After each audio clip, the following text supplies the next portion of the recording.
Mais de plus en plus, les entreprises embauchent des jeunes diplômés, principalement BTS, DUT, quand ils rentrent dans la vie active, parce qu'ils ont tout de même tendance à poursuivre des études, mais également licence professionnelle.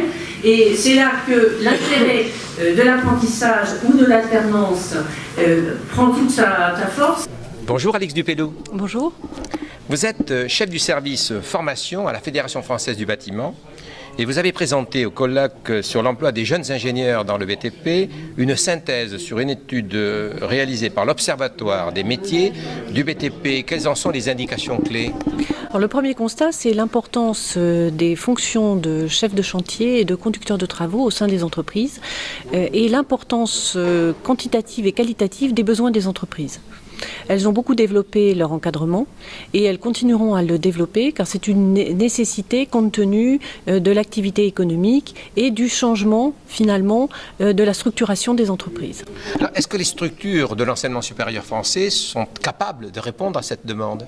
Si on prend les chiffres à plat, effectivement le nombre de sortants des écoles, que ce soit BTS, DUT, école d'ingénieurs, suffirait pour la demande des entreprises. Mais c'est compté sans les poursuites d'études d'un premier côté, et également du fait que beaucoup de jeunes ne vont pas dans des entreprises que dans des entreprises du BTP, mais vont aussi dans tout le secteur de la construction, qui est beaucoup plus important que les seules entreprises du bâtiment et des travaux publics. Donc il faudrait en fait développer le nombre d'écoles d'ingénieurs, développer les IUT, les BTS et les licences professionnelles pour répondre véritablement aux besoins des entreprises. Est-ce que c'est le cas ?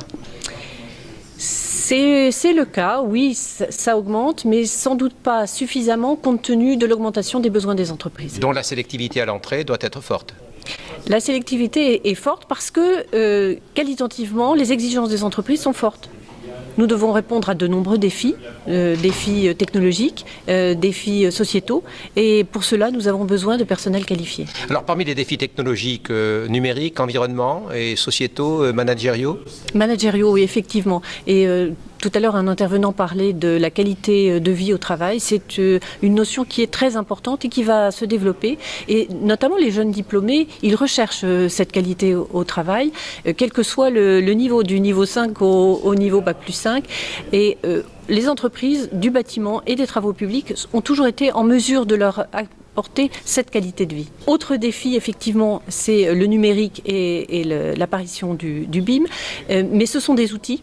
Et au-delà de ces outils, il faut penser que le véritable enjeu, c'est le travail collaboratif entre les différents acteurs du bâtiment et des travaux publics. Les différents acteurs en amont, les entreprises et en aval.